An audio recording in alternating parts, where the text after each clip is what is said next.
Olá, boa noite. Eu sou o professor Wagner Romão, sou sociólogo formado pela USP, atualmente sou professor do Departamento de Ciência Política da Unicamp, presido também a Associação de Docentes da Unicamp, a do Unicamp, nosso sindicato aqui da Unicamp, e nessa noite eu estou aqui com um grande amigo, o professor Tiago Rodrigues, da Universidade Federal Fluminense, trabalha no Departamento de Estudos Estratégicos e Relações Internacionais da Universidade Federal Fluminense, e, enfim, camarada aqui há uns 20 anos, né, Tiago? Há 20 anos. Que a gente se trombou aí nesse mundo. E eu queria antes, Tiago, enquanto as pessoas estão entrando, falar um pouquinho dessa nossa iniciativa aqui, né? Eu tenho esse canal aqui, essa página no Facebook já há uns 4 anos, mais ou menos, e nesse momento da pandemia, eu tenho utilizado esse canal aqui como um canal de diálogo, né, com, enfim, pessoas tanto do mundo político como do mundo acadêmico, né, economistas, cientistas sociais, enfim, pessoas das mais diversas áreas, né, e arquitetos. Outro dia conversei com o Nabil Bonduque aqui, que é professor da Faculdade de Arquitetura da USP, né? E é um pouco o nosso objetivo aqui é conversar com as pessoas, né, a respeito de temas que eu entendo como candentes, né, como temas muito importantes para a gente entender o que está acontecendo no Brasil e no mundo, né? A gente está vivendo um período extremamente caótico, né? Acho que até dá para dizer isso, né? Um período extremamente caótico. Eu acho que a pandemia ela reforça uma situação de um capitalismo, né, que já vinha num processo de degradação muito forte, né? E aqui no Brasil a gente ainda tem uma situação mais dramática ainda, que é a presença de um presidente da República, né, que atua, né, no sentido de praticamente sabotar esses esforços que vêm sendo feitos pela ciência, pela saúde pública, pelo Sistema Único de Saúde, para tentar lidar com essa pandemia de uma maneira que seja, enfim, de maneira a minimizar as perdas em vidas, né, as perdas, enfim, no campo da economia, dos empregos, enfim, né, que nós temos sofrido nessa situação, né? Então eu queria, estou muito feliz da gente poder estar conversando, né? Queria te agradecer a tua disponibilidade e, enfim, queria começar, na verdade, tematizando isso, né? Que eu acho que é o ponto que acho que a gente pode conversar hoje, que é a respeito de como que o capitalismo, né? Como que a pandemia ela vem agudizando, né? Ela vem reforçando elementos que já estavam presentes nesse capitalismo ultra neoliberal, né, que nós temos vivido, globalizado de uma maneira tanto nas pessoas como nas mercadorias, né, e como nas doenças também, né? E, enfim, te agradeço, passo a palavra para você e a gente vai conversando aqui a respeito desse tema. Tá bom, Wagner, eu queria primeiro, antes de entrar na tua primeira provocação, na tua questão, te agradecer pelo convite. De fato, faz aí 20 anos mais ou menos que a gente vem trabalhando juntos, trabalhamos já bastante proximamente, né? Foi uma época muito boa, muito produtiva, né? E já tivemos muitas iniciativas juntos, né? Você resumiu muito bem naquele post que você fez no Instagram, as coisas que a gente fez junto. É um prazer estar com você nessa iniciativa que é muito bacana. E eu acho que é necessária, né, para a gente pensar, porque eu acho que na medida que a gente enfrenta os problemas todos que a gente está caóticos mesmo, eu concordo com você, refletindo a respeito deles, a gente consegue ficar menos apavorado, digamos assim, e um pouco mais municiados, né, para lidar com o que a gente está vivendo agora, né? Então, essa relação que você me pergunta, né, sobre a pandemia agudizando questões que já vinham numa dinâmica forte do capitalismo e da degradação, né, e de uma crise bastante explícita de agudização das disparidades e dessa maquinaria de produzir disparidades, né, que é o capitalismo, parafraseando um antigo pensador aí da guerra, eu diria que a pandemia, o capitalismo continuou outros meios. Por quê? Porque eu acho que essa pandemia, essa atual que a gente está vivendo, e não é para ser nem catastrófico, nem pessimista, mas eu acho, primeiro, que essa vai demorar para se equacionar. Né? E eu não estou inventando isso de nenhum folhetim eletrônico fake news. A gente acompanhando as coisas mais sérias possíveis no mundo, a gente vê que os estudos têm mostrado que haverá uma série de ondas, né? No norte e no sul, né? Nos hemisférios, marcando um período prolongado dessa atual, né? Do Covid-19, né? Cujo nome oficial aí é SARS-CoV-2, né? Popularmente conhecido como Covid-19, porque ele foi identificado no final do ano passado, né?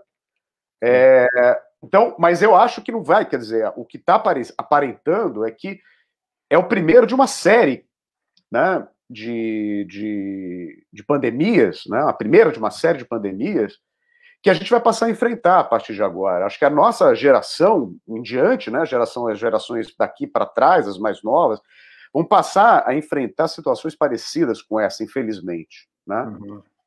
E por que eu acho isso? Porque, assim, e aí depois eu vou dar uma nota que eu acho um pouco mais otimista com relação a isso, tá? Que não é só também pessimismo aí, mas assim, o que eu vejo, assim, primeiro que já existe uma trajetória que a gente remonta mais ou menos à virada desse século, né?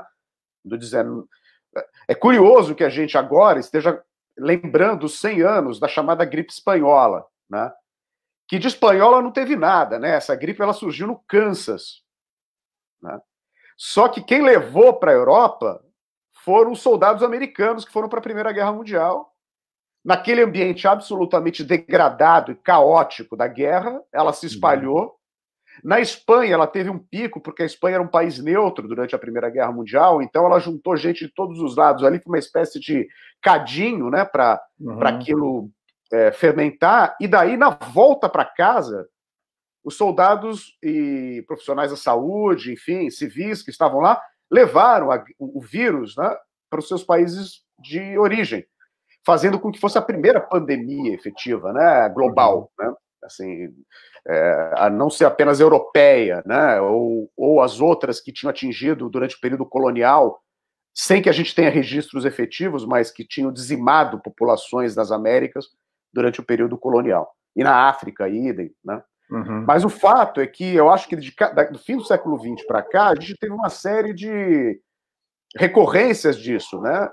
Primeiro, esse vírus é daquela categoria SARS, né? O SARS, né? Que é a família SARS, a família do corona, porque ele tem a imagem dele parece que ele é uma entidadezinha coroada, assim, né? Cheia de conectores, né?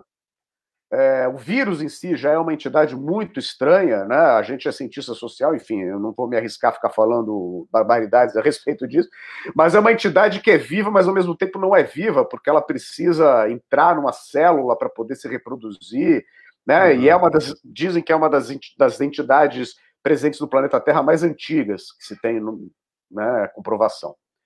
E a gente teve surtos desse tipo com o SARS em 2002, depois o MERS em 2008, aí teve H1N1, né, 2011, 12, e agora o Covid, esse novo negócio. E cada uma dessas, eu acho que vem numa onda que eu estou dizendo para você que eu acho que é uma expressão do capitalismo, porque, em primeiro lugar, tem a ver com o aumento e a facilidade da circulação de pessoas, o que é uma coisa óbvia, né? Mas que é importante. A circulação de pessoas facilitada pelo transporte aéreo, né? Principalmente. Então, assim, os milhares de voos que um aeroporto recebe por dia, os milhões de voos diários que cruzam o planeta, né? Fazendo com que um vírus como esse, por exemplo, seja transportado com rapidez, né? E que antes, né, outras coisas como o bacilo, por exemplo, da peste negra, demorou muito mais para contaminar a Europa inteira do que hoje em dia um vírus né, toma, além do que ser um vírus com transmissão muito mais fácil, porque parece que, é o que tudo indica, é um vírus de contaminação muito rápida e fácil, né? Sim. O que torna ele muito perigoso, né? Então, acho que a circulação de pessoas, ela é crucial nesse capitalismo atual, né? Uma outra coisa que tem a ver com o capitalismo atual, que tem a ver com a degradação, é porque tanto dos casos anteriores que eu mencionei e nesse caso do Covid-19, esses vírus são vírus que são chamados de zooníticos, ou seja, eles têm uma origem em animais, que são animais silvestres, e que são vírus inativos, esses animais, como, por exemplo, em morcegos, né? Uhum. Ou outros roedores, né? De vários tipos. E, em algum momento, o avanço, quer dizer, o avanço das fronteiras agrícolas, o avanço, né, do desmatamento para a criação extensiva ou para as monoculturas, etc., força um contato dessas populações silvestres de animais, né, com animais de criação humana mais antiga, né, animais que são ou animais de criação ou, pior, são esses animais produtos desse capitalismo também contemporâneo, que são os animais produzidos por essa imensa indústria, cruel indústria, né, da produção proteína. Da proteína, né? né? Pois é, a indústria da proteína, né, que é principalmente de aves, né, de porcos, né, e também de gado bovino, mas menor, né, menor dimensão, quer dizer, então porcos e, né, se a gente lembrar que H1N1, até o próprio nome que ela ganhou à época foi gripe suína, né, porque se suspeita dessa origem, né? O porco, por exemplo, sabe que os porcos, eles são muito próximos de nós em termos genéticos e de sistema imunológico, né? Então, a proximidade do porco conosco é um grande veículo de transmissão de doenças, né? Então, se suspeita que esse Covid agora tenha passado por um percurso que tenha nessa cadeia de comunicação, tenha morcego, talvez um réptil, depois um porco, depois uma pessoa, e aí, né, a coisa se espalhou. Agora, é claro que isso tem a ver com um tipo de cultura, que é essa indústria da proteína animal, né, e do avanço sobre as regiões de cobertura vegetal ainda protegidas, o que estavam ainda menos tocadas, né? Eu acho que essa é uma questão importante.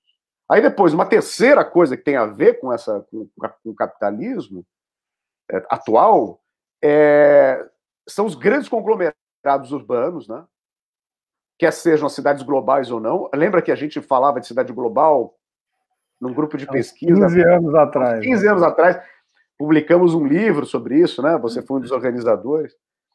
E você imagina, quer sejam as grandes metrópoles ou cidades globais, que são essas mais conectadas, né, aos fluxos globais, ou não, a gente tem grandes conglomerados de pessoas, né, vivendo de uma forma que deixaria talvez o Engels, ao falar da condição da classe operária inglesa, deixaria ele assustado, né?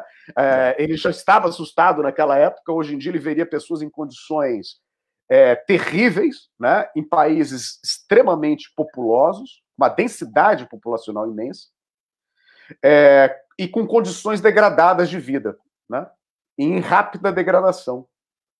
E aí, bom, aí tem tudo a ver com essa atual situação do capitalismo, né, quer dizer, um capitalismo que vive da chamada precarização, né, avançada, né, quer dizer, então, é por isso que eu acho que são condições que, colocadas em conjunto, né, essas condições que eu mencionei agora, me fazem fazer essa paráfrase, né, de que a pandemia é o capitalismo global atual por outros meios, né, porque eu tenho pensado muito ultimamente na terceira lei de Newton, né, lembra a terceira lei de Newton, que né, toda ação, né, provoca uma reação com igual intensidade, né, quer dizer, são efeitos, né, são consequências, né, dessa exploração do planeta né, que a gente tem permitido que aconteça nos últimos séculos, principalmente nos últimos 2 séculos e meio, e que tem se intensificado muito, muito nos últimos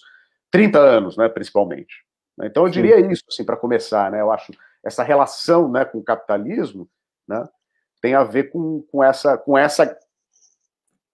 conexão de fatores que são próprios, que criaram, digamos, a tempestade ideal, né, a condição de tempestade ideal para ter essa pandemia e outras que virão. Eu volto a dizer que eu acho que essa é a primeira de uma série de outras que estão aí no horizonte, né? Ô, Tiago, e tem uma coisa que eu acho que é incrível também, nesse novo ciclo, né, de pandemias, né, que eu acho que você falou bem, inaugura-se aí com a gripe espanhola, né, mas que nós temos visto, assim, desde o início desse século, né, com muito mais intensidade, né, e que é uma coisa relacionada à vulnerabilidade, né, das pessoas, em como esse novo capitalismo, não tão novo assim, mas essa forma avançada, né, de capitalismo, trabalha também com a vulnerabilidade das pessoas, né, e das próprias nações, né, e acho que isso tem tudo a ver também com, eu queria te escutar um pouco também, a respeito dessa situação. Claro que não vou aqui botar a culpa na China, como faz o Trump, né, e mesmo o Bolsonaro, mas tem a ver com essa novidade que foi a forte presença econômica da China no mercado global, no capitalismo global, a partir exatamente desse final da década de 90, início da década de 2000, né, ela provocou um ciclo econômico virtuoso, né, entre aspas, na América Latina, e ao mesmo tempo ela trouxe muita vulnerabilidade para as próprias condições de trabalho nos países latino-americanos e acho que no mundo inteiro, né, porque o fato da China ser um regime fechado, né, e estar conectado também a toda uma dinâmica de circulação de matéria-prima e de mercadorias, né, de produção de mercadorias aí na China, Sudeste Asiático, que tem um mercado de trabalho extremamente precarizado, quase escravocrata, né? Você deve ter visto esse filme Indústria Americana, que foi lançado, foi discutido agora no Oscar. Uhum. Muito incrível, né? Como que você tem toda uma outra dinâmica nas relações de trabalho, que em parte tem a ver com as tradições, né, da China, e estou lembrando aqui do teu Olhares ao Leste, também best-seller de alguns anos atrás. Grande best-seller do início do século. Grande best-seller. E, na verdade, enfim, tem uma parte que diz respeito a essa tradição, né, a uma certa tradição, mas tem uma outra parte que quer dizer exatamente uma hiperexploração do trabalho, né, a qual é justificada, né, com esse apelo às tradições, a ideia de que você tem que... Enfim, é um pouco daquele modelo toyotista, né, que apareceu no Japão também, lá nos anos 70 e 80, né? Uhum. Mas eu queria que você explorasse um pouco isso, né? Como é que você vê isso também? Eu acho que a gente tem eu acho que uma coisa até para você aproveitar é que a gente tem discutido muito também mercado de trabalho aqui, né? Quer dizer, como é que você lida com uma situação de um desemprego, primeiro de um desemprego estrutural, né? A gente já tinha uma situação muito difícil. A segunda coisa é esse momento em que o Estado vai precisar de mais gente trabalhando, porque nós vivemos também um período de desidratação do Estado brasileiro, e não só do Estado brasileiro, mas eu acho que um pouco dessa precariedade para que o Estado possa dar respostas, né, a essa crise, ela também tem a ver com esse momento de avanço neoliberal, né, de precarização das relações de trabalho, né, do culto de um certo culto à informalidade, né, e a gente vê que são exatamente essas pessoas que estão mais vulneráveis nesse momento, né.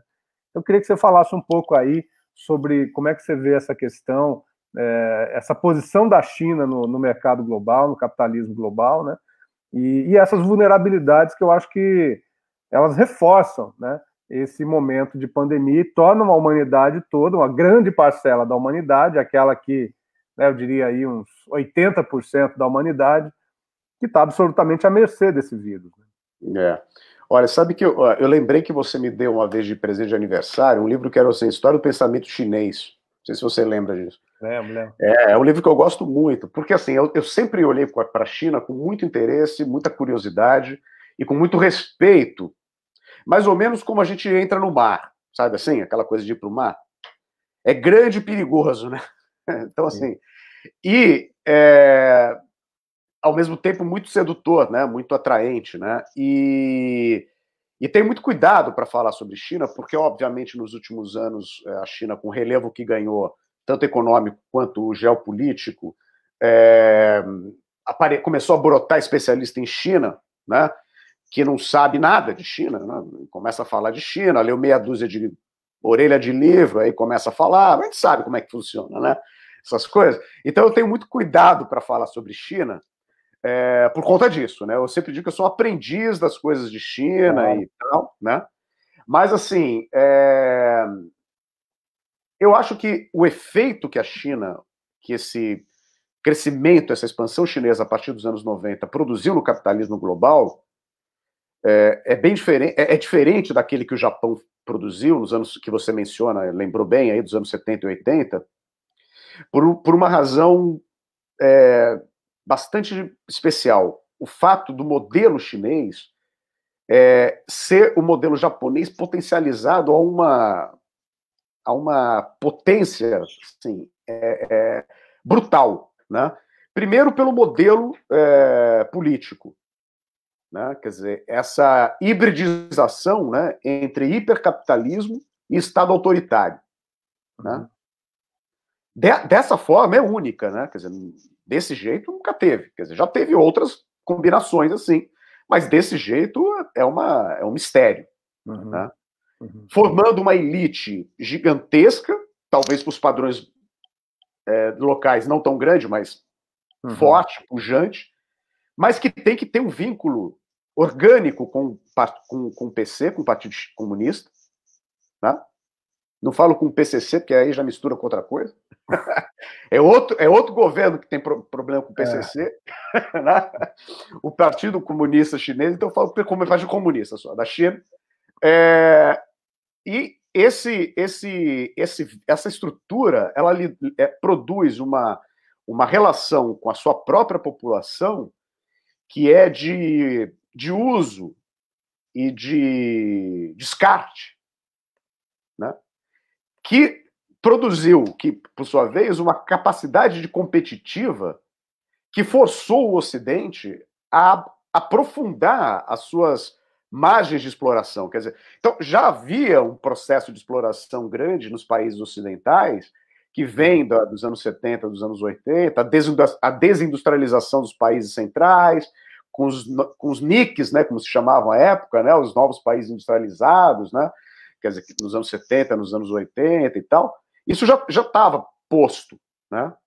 Mas agora, quer dizer, e esse documentário que você menciona do Oscar mostra, porque assim, a prática a cultura de gestão, para tentar acompanhar a capacidade competitiva chinesa, fez com que a cultura de gestão capitalista ocidental agudizasse ainda mais a sua capacidade de explorar e precarizar, né? Quer dizer, eu acho que acelerou um processo, não é quem tem inventado, porque eu acho que dialeticamente aí, eu acho que é um processo de retroalimentação, porque não é à toa que o capitalismo chinês é um capitalismo totalmente imbricado, né, com o capital ocidental, e as grandes empresas de origem ocidental estão na China, né? Então, assim, não é uma coisa dicotômica, né? Mas eu acho que ajudou a acelerar esse processo, que é o processo da amazonização, né, da economia, né?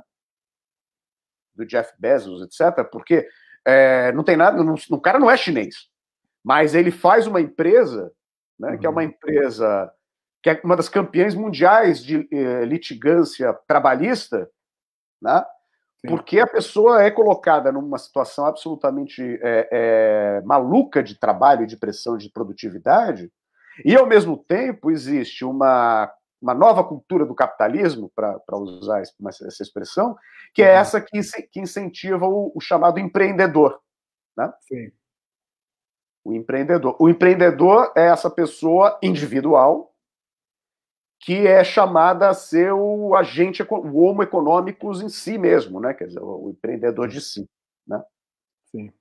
E esse cara, ele não só ele glamoriza a própria situação dele, porque vem junto, obviamente, um discurso de liberdade de trabalho, de não pagar tantos impostos, de poder fazer o seu próprio horário, de não pagar para o sindicato, de não ter sindicalização, né? E essas coisas mais, a uberização da vida, né?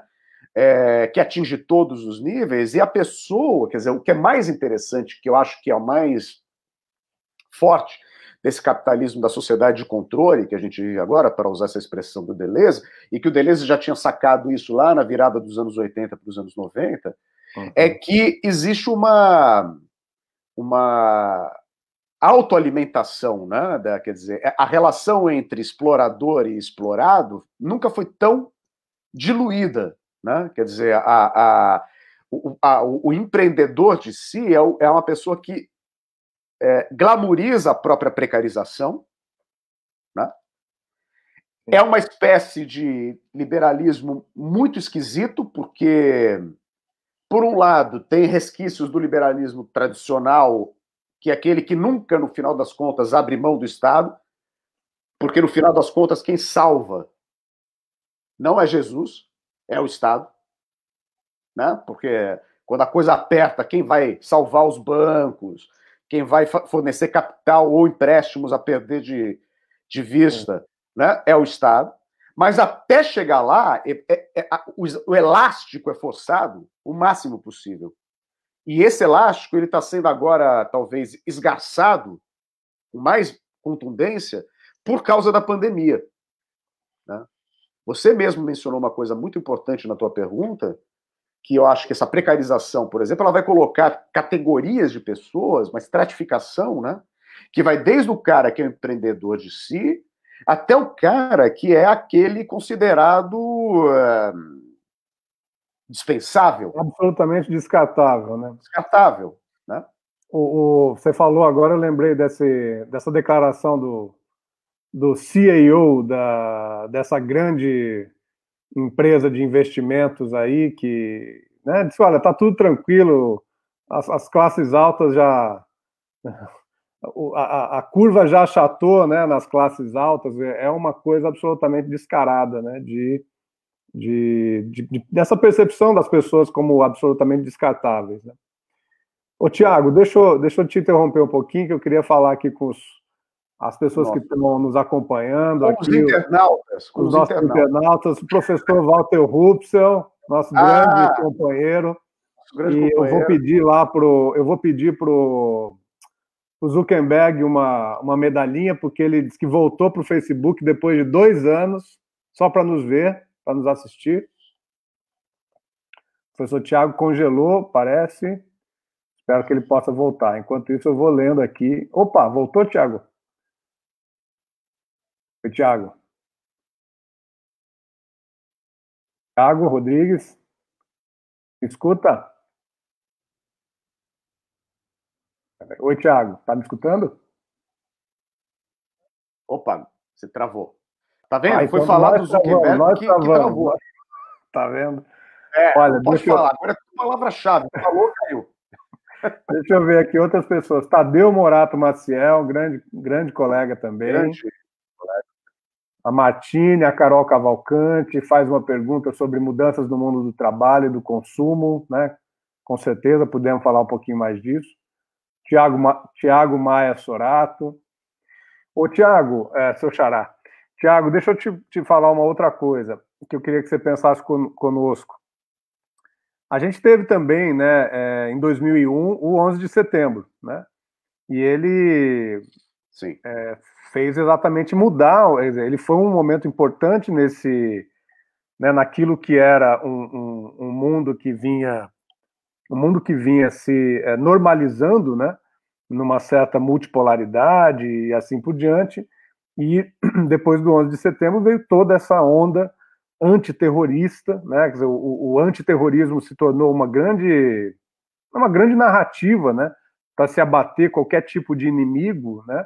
Eu acho que no mundo inteiro, qualquer tipo de discurso um pouco mais atentador ao poder constituído se tornava né, algo próprio do terrorismo, né? Do terrorismo, a gente teve reflexos disso, inclusive no Brasil, né?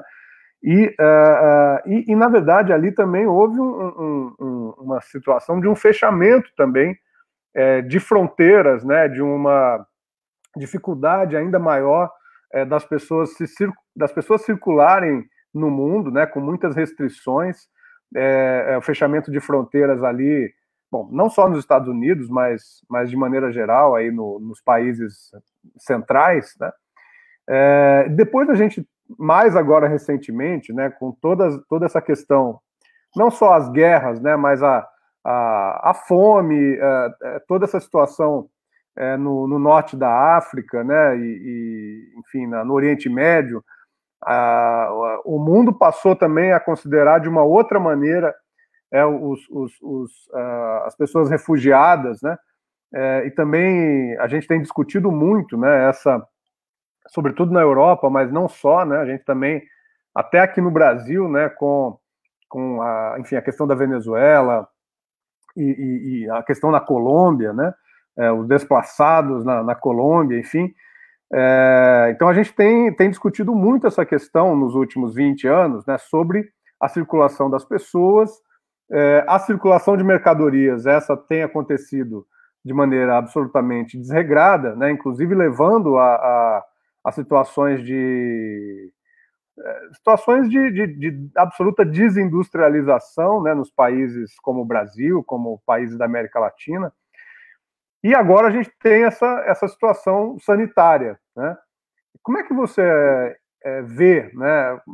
Para a gente pensar um pouquinho no que tem sido como é que os países estão lidando com essa questão da pandemia e o que nós vamos ver, né, nesses próximos meses e anos, né? Porque, como você bem diz, você pode matar o coronavírus, matar não, que não é o certo, mas você pode diminuir a intensidade da circulação dessa versão do coronavírus, mas outras certamente irão aparecer e talvez mais letais ainda do que ele, né? Do que essa versão aí. Como é que você vê isso, hein? Eu acho que nós estamos numa bela de uma encalacrada, hein? Eu acho que foi muito bom você ter lembrado do 11 de setembro, porque eu acho que é uma comparação importante. Quer dizer, o mundo que a gente vivia até agora, até a pandemia, ele estava moldado pelo 11 de setembro.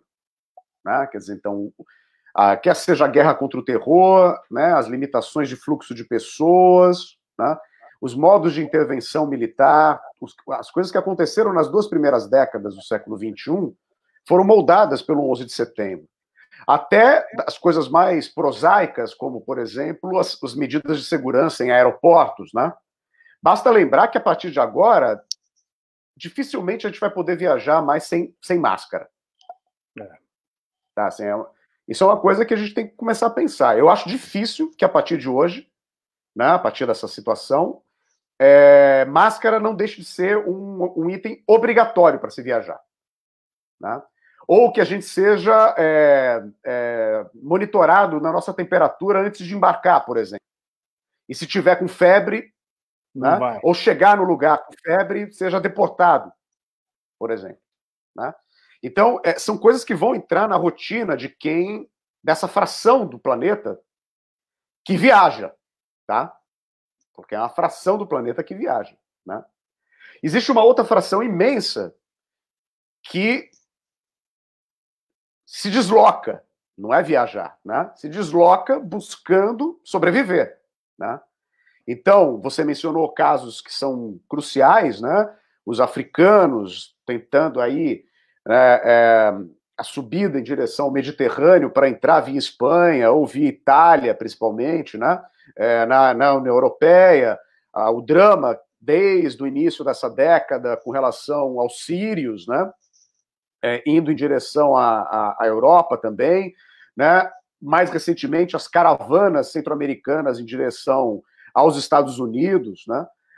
E toda a economia que move de legalidades e ilegalidades, né? Porque a gente não pode esquecer que o capitalismo são as duas coisas, e sempre foi, né?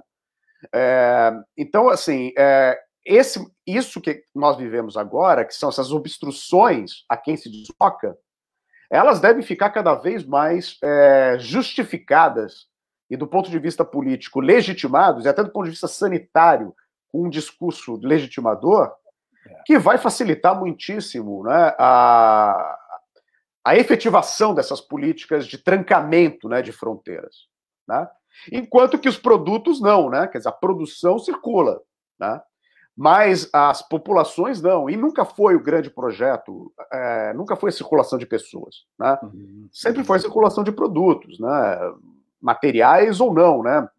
Mas isso, ou do próprio capital, e isso circula muito bem, né? Daí essa crueldade de uma declaração como essa que você lembrou agora, mas é cruelmente verdadeira para essa fração da geração de capital, porque se a economia, porque o capitalismo é tão flexível e tão rápido e tão ágil, né, que o Zezinho que tem a fábrica de biscoito salgado para vender na praia, esse cara vai falir, né? Mas a falência desse cara, para o capitalismo, não quer dizer nada.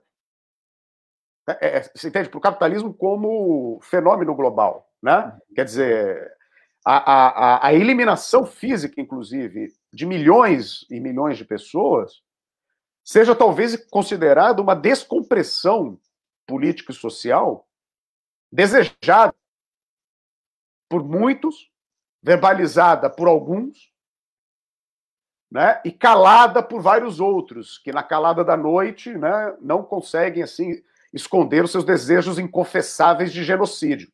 Uhum. Porque a gente vê os genocidas explícitos, esses pelo menos têm coragem de falar. A maioria não tem coragem de falar e diz que votou no Amoedo no segundo turno. A gente conhece, não é isso? No Amoedo e no Eduardo Paes, né? No Amoedo e no Eduardo Paes. Eduardo Paes, no segundo turno. Então, eu acho assim que é uma coisa importante da gente dizer, porque os mecanismos de segurança, você vê, agora houve, né, ensaios com relação a isso, por exemplo, o monitoramento via celular da posição geodésica da pessoa, né? Uhum. Bom, isso daí são tecnologias à disposição, né?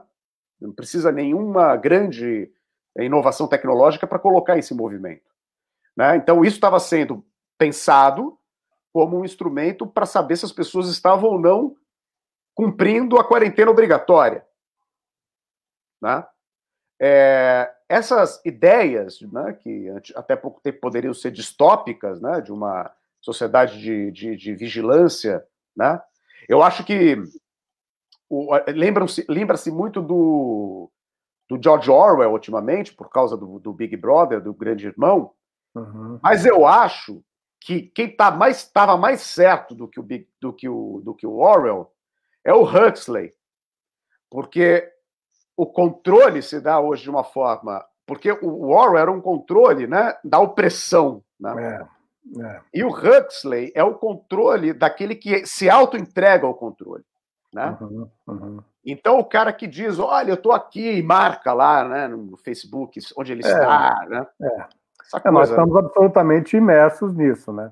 E é isso, né, cara? O Walter Rupson, que não usa Facebook e redes sociais de maneira nenhuma, que está livre, né? Mas a gente acaba simplificando, né? Sim. E eu acho que as pegadas eletrônicas que a gente deixa, que são inevitáveis, né? A gente tem que saber lidar com elas. Eu acho que isso daí não adianta querer.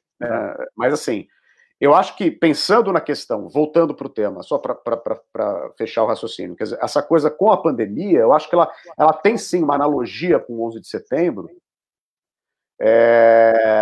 na potencialização de práticas de controle que o 11 de setembro instituiu, e que ninguém mais reclama, porque introjetou, né? As pessoas reclamam da fila. Pô, essa fila está demorando, tal, mas já não pensa mais por que a fila é grande, né? Quer que tenha mais raio-x, mas não pensa por que a fila ficou grande. Então, assim, são coisas que são introjetadas na nossa conduta. Eu acho que tem essa analogia possível. E a da justificativa desses procedimentos. Porque a justificativa era de segurança contra ataques terroristas, e agora é uma justificativa contra o espalhamento de antígenos, né, micro-organismos danosos, né, que vão espalhar-se pelo globo e que a gente tem que tomar cuidado, tem que aderir, tem que participar, tem que ser também colaborativo, tal. Então, eu acho que a analogia é muito pertinente entre esses dois momentos, tá? Eu acho que, como a história está cada vez mais acelerada, antes a gente tinha, assim, né, as eras, né, lá do Hobsbawm, era cada 100 anos tinha uma era, 120, agora cada 20 anos a gente já está velho, né? Já está passando por uma outra situação, né? Ô, Tiago, você está morando no Rio já faz, o quê, uns 10 anos? 10 anos, exatamente. 10 anos, né? E eu queria que você falasse um pouco da situação aí no Rio, né? Porque nós aqui em São Paulo, nós temos uma situação, eu digo na política, né? E sobretudo no papel dos governadores também nessa oposição, né? De repente a gente passou a torcer, né? Para pessoas que a gente achava que nunca iria torcer. Na verdade, eu não torço não, mas assim a gente passou a ver com mais simpatia determinadas posturas, né, de figuras como João Dória, como esse Witzel, aí enfim, né, que eu não sei como é que está agora, mas que assim, todo o discurso fascista que alimentou a candidatura dele, sobretudo, né, articulado com o Bolsonaro e articulado com esses deputados federais aí que tiveram uma votação estrondosa aí no Rio de Janeiro, e que tinha já na sua gênese, né, na sua proposta, né, exatamente uma situação, uma visão de cidade cindida mesmo, né, assim, de uma cidade para onde vale acertar com o fuzil na cabecinha, né, de qualquer pessoa, e de outro lado uma cidade, digamos, né, da Zona Sul, enfim, de um pedaço da cidade que estaria protegido, né, por esse ex-fuzileiro naval, etc.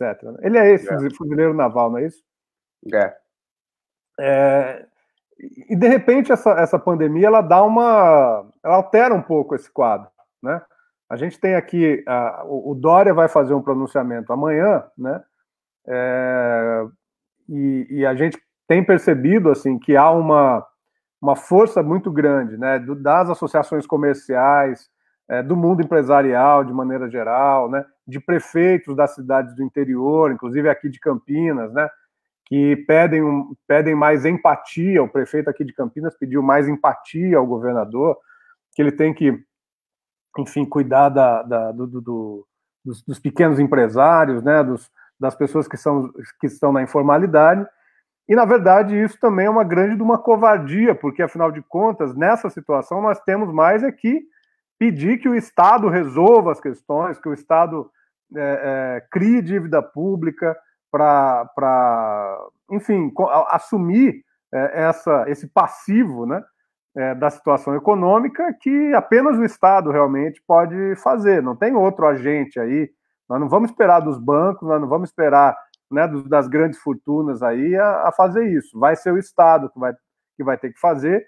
E hoje nós estamos travando um embate muito forte, né? Hoje também, depois da aprovação ontem no Senado, né, já no retorno ao Senado, depois de ter passado pela Câmara, né, desse projeto, desse pacote de auxílio financeiro aos estados, nós temos aí a indicação de que o Bolsonaro deve vetar exatamente aquele item, aquele famoso artigo 8º, que libera, né, determinadas categorias profissionais, incluindo professores, profissionais da saúde, profissionais de segurança, enfim, isentam, né? Quer dizer, tornam uma exceção a uma regra que já é uma regra injusta, né? Que não deveria ocorrer. Na verdade, o artigo 8º aí desse projeto de lei deveria ser retirado de maneira completa, né? Na íntegra. E, enfim, a gente está nessa situação hoje. Mas eu queria que você falasse um pouco dessa mudança de perspectiva aí na política, especialmente nessa relação com os governadores. Tá, eu acho assim que houve uma politização, né, sim, que foi inevitável diante de uma outra situação que compõe o quadro, que preparou o quadro da tempestade perfeita, que foi o fato do Brasil ter no governo federal uma pessoa, né, e um grupo, né, que venceram as eleições de 18, que compõe isso que se chama de alt-right, né, o que está nessa super ultradireita tradicionalista, etc., que é anticientífica e aquela coisa que a gente sabe que que não é à toa que os países que agora estão enfrentando situações mais terríveis com relação ao Covid são os países nos quais os governos centrais, né, foram negacionistas no começo, né? Então a gente tem Rússia, Estados Unidos, Brasil, né, com situações, né, super complicadas e que tendem a piorar nas próximas semanas por conta disso. Então, como a posição... E aí, coadunado isso com a situação brasileira, você vê, né, quer dizer, o rompimento do Witzel, falando do Rio, com o Bolsonaro, ele antecedeu um pouco a crise do Covid, né? E então a crise do Covid veio como uma bênção para o Witzel, porque a gente sabe que desde que o Bolsonaro se desliga do partido que o elegeu, né, e há um afastamento dessa direita mais reacionária, né, em direção a um certo centro-direita, né, o Bolsonaro é um governo, ou o gabinete do ódio, né, fica em volta dele ali, é uma claque relativamente limitada. Você falou, por exemplo, ele deve vetar aquelas mudanças, mas não seria o primeiro veto presidencial derrubado, né, no Senado, e para derrubar veto é maioria qualificada, ou seja, ele não tem o Congresso. Né, pelo menos por enquanto. Ele está tentando negociar com o tal Centrão para ver se ele consegue, temendo o impeachment, principalmente. Né? Mas a governabilidade, ele não governa, porque ele governa por medida provisória e cai depois. Né? Quer dizer, então, assim, a verdade é essa, né? Quer dizer, é um cara que não tem... Por isso ele vai cada vez se irritando mais e cada vez mais se revelando mais, né? Nas declarações que dá, nos acessos de raiva que tem junto à imprensa, né? Porque Sim. É uma pessoa incomodada pelo fato de não conseguir governar, né? Do jeito que ele queria, né?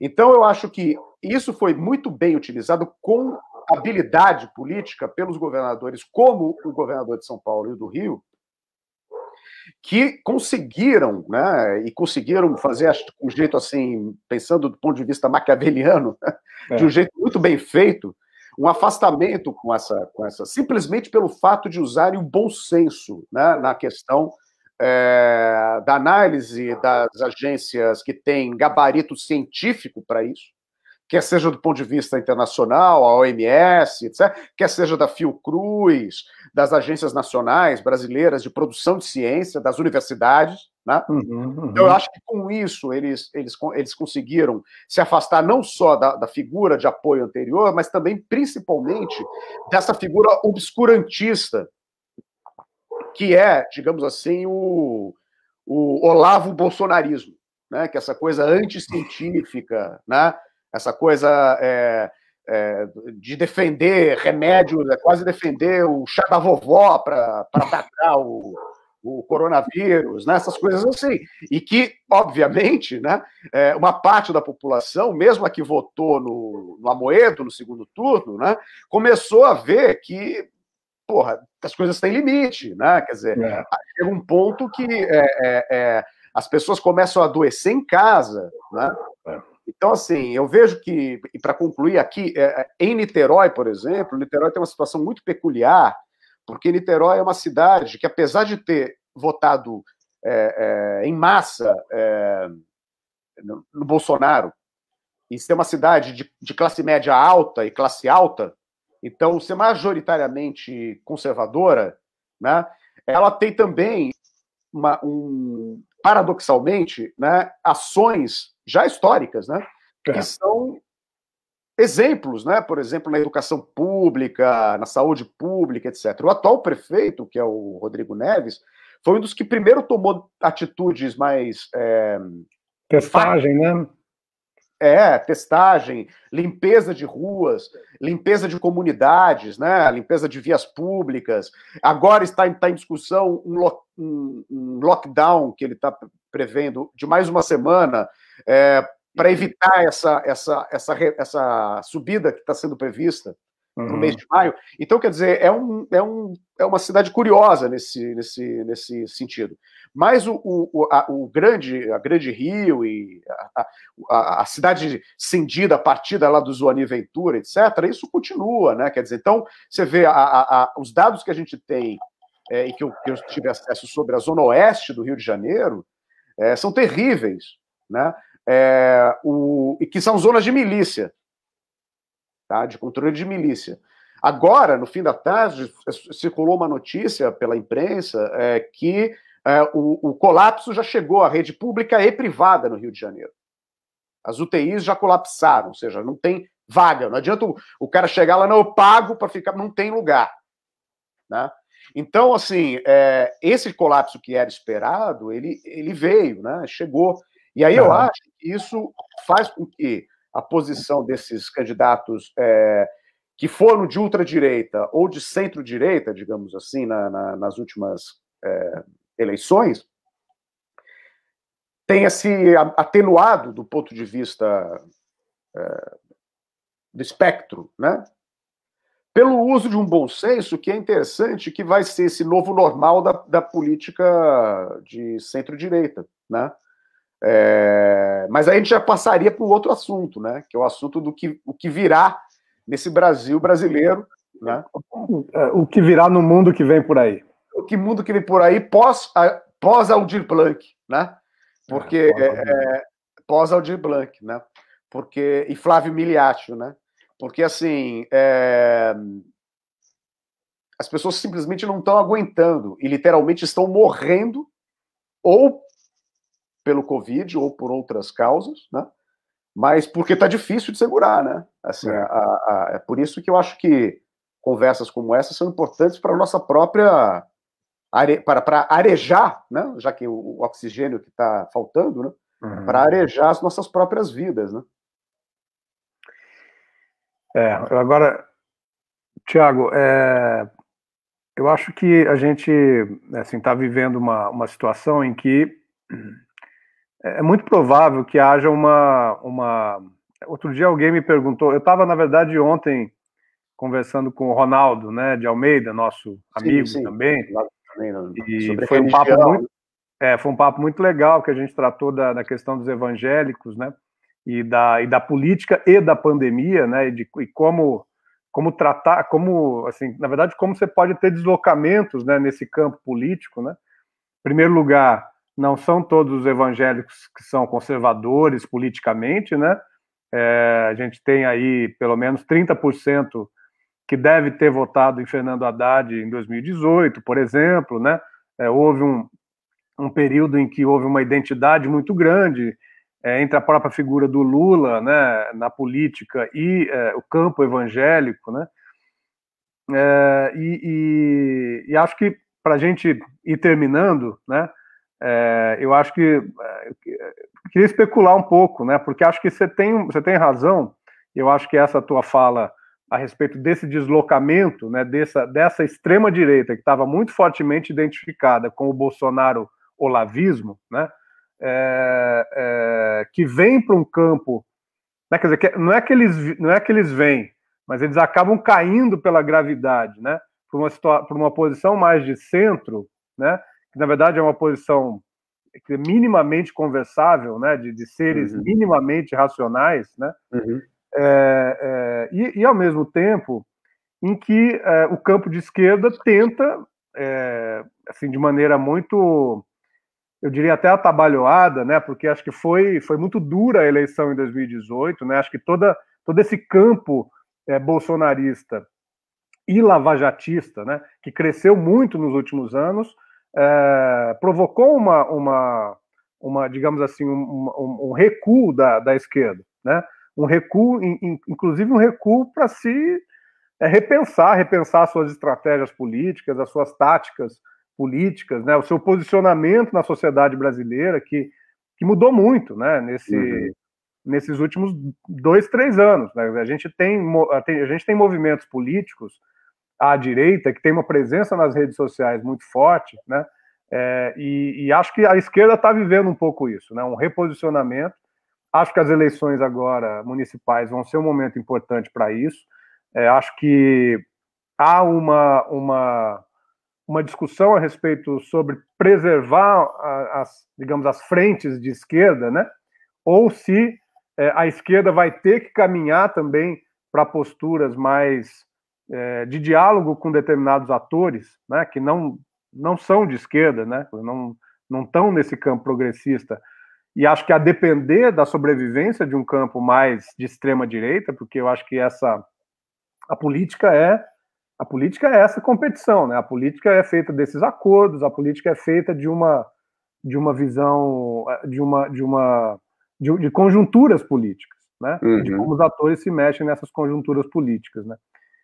Então, eu acho que a gente podia, se você quiser, comentar um pouco isso, e para a gente pensar também numa perspectiva para essa situação pós-pandemia, né? Eu acho que há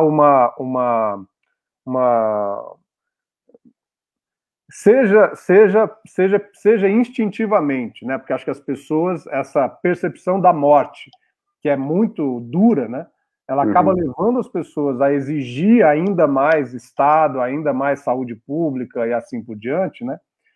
Seja por isso, ou seja, por uma posição mais, né, doutrinária, entre aspas, né, do campo da esquerda, pela defesa de um Estado mais democrático, mais inclusivo, com mais capacidade, né, de resolver problemas. Será que a gente não está caminhando para uma... Né, e aí, para terminar de uma maneira otimista, você falou que ia terminar de uma maneira otimista, será que a gente está caminhando para uma reconfiguração dessas forças? Né? Porque você falou, né, a gente estava comentando aí da era das eras, e acho que na política brasileira também a gente tem vivido ciclos muito intensos, né? Sim. Em que as coisas acontecem e se sucedem com muita velocidade, e talvez a gente possa estar numa situação, né? Eu lembro que quando o Bolsonaro venceu as eleições, tinha gente falando, olha, vamos ter 20 anos aí dessa situação, né? Será mesmo? Eu acho, sabe, eu nessa, claro, quando houve essa vitória do Bolsonaro, até porque o ciclo rodou muito rápido, né? E uma pessoa que representava um discurso de elogio à ditadura militar, de elogio à tortura, quer dizer, ele era um personagem que estava há 2 décadas na Câmara dos Deputados, né? Mas era essa a expressividade dele, né? Em pouco tempo, essa combinação entre antipetismo, lavajatismo, etc., criou o bolsonarismo, né? Então, assim, a gente, claro, eu acho que a esquerda cometeu muitos erros, o progressismo, porque foi um susto muito grande e a reação foi uma reação tão pouco eficiente, o que a gente viu. Mas nessa época eu também fiquei nessa dúvida. Será que a gente vai ter um ciclo duradouro, né? Mas sabe que eu acho o seguinte, aí eu disse que ia querer terminar num tom mais otimista, né? Tanto para a coisa da pandemia quanto para o ciclo brasileiro político. Eu acho o seguinte, eu já disse isso mais ou menos em tom de brincadeira, mas eu repito aqui, assim, brasileiro não tem nem disciplina para ser fascista. Falta disciplina para ser fascista. Então, nem o fascismo brasileiro consegue dar certo, né? Então, eu acho assim que esse bolsonarismo parecia um gigante, um leviatã tão forte, está despencando de uma maneira, né? o cisma que houve entre o lavajatismo e o bolsonarismo, com a briga do Moro com o Bolsonaro, né, eu acho que é muito expressivo, é muito significativo. Tá? O arranjo do centro, que é esse centro, vamos dizer, razoável, né, que é da razoabilidade política, se mantém, quer dizer, então está lá encastelado no Congresso. Uhum. Os ministérios, né, são um elenco de zorra total, né, quer dizer, você tem uma coisa assim absolutamente, né, cômica, para não dizer cômica. Eu acho que daqui a um tempo a gente vai achar, quer dizer, engraçado até, porque assim é de uma tragicomédia, né? São pessoas absolutamente despreparadas, né? Falam uma coisa de manhã, à tarde viu que não podia e tem que desfalar, quer dizer, e até mesmo então, portanto, esse campo que aderiu, né? Eu acho que tem uma parte que é uma adesão mais orgânica, uma coisa mais arraigada, mas isso não ganha eleição. Esse campo que é o, digamos, raiz, não ganha eleição. Né? O que ganhou a eleição foi o delta que tinha entre o raiz e todo o antipetismo lavajatista, etc. Isso ganhou a eleição. Né? E o próprio Bolsonaro, quer dizer, a figura dele e do seu entorno, eu não acho que vai despencar, ou está despencando, por um mérito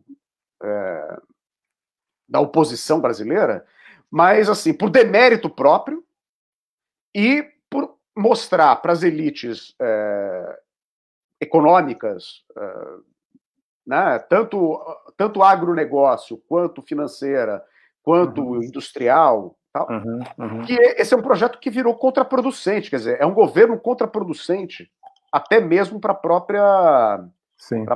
próprio projeto, né? Então eu acho que as coisas vão caminhar para uma mudança, e do ponto de vista da pandemia, para ser mais otimista, eu acho o seguinte: ante todo o horror que causa essa pandemia, e que é grande, eu acho que ela vai ter um fator, pelo menos positivo, que vai ser a criação de alguns protocolos que não existiam, de cuidado com relação à pandemia, e vai trazer para a nossa realidade, como trouxe já para a realidade comum, né, e corrente das pessoas, o perigo real dessas formas de transmissão globais de doenças. Porque, como eu disse, toda a linha daqueles que acreditam que haverá várias, né, pela intercomunicabilidade do planeta. Sim. E algumas têm potencialidade de letalidade ainda maior. Né?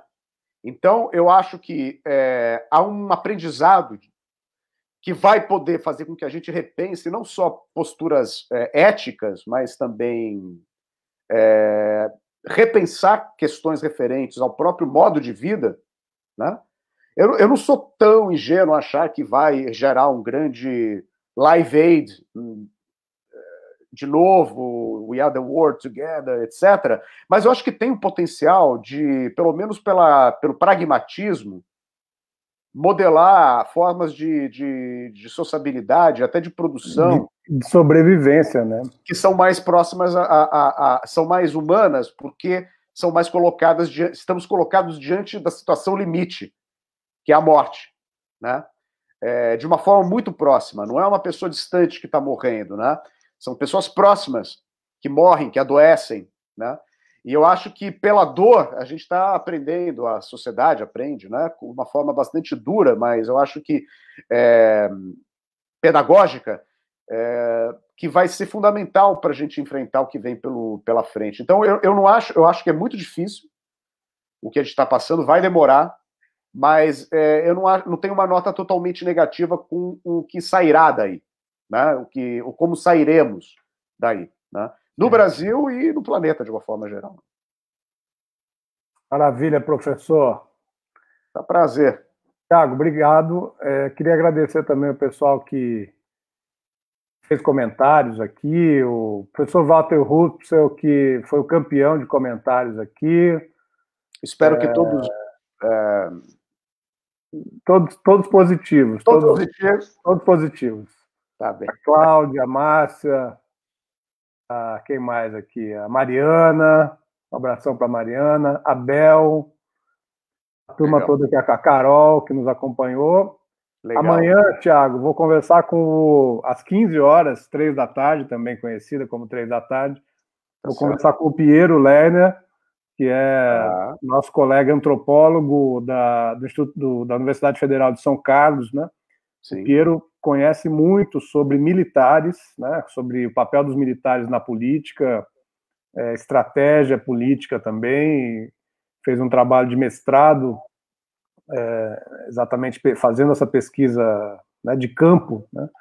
E acho que vai ser muito interessante, a gente vai discutir os militares nessa conjuntura política. Queria convidar a vocês que estão nos acompanhando aqui, acho que vai ser muito interessante, às 15 horas, esse debate sobre esse tema.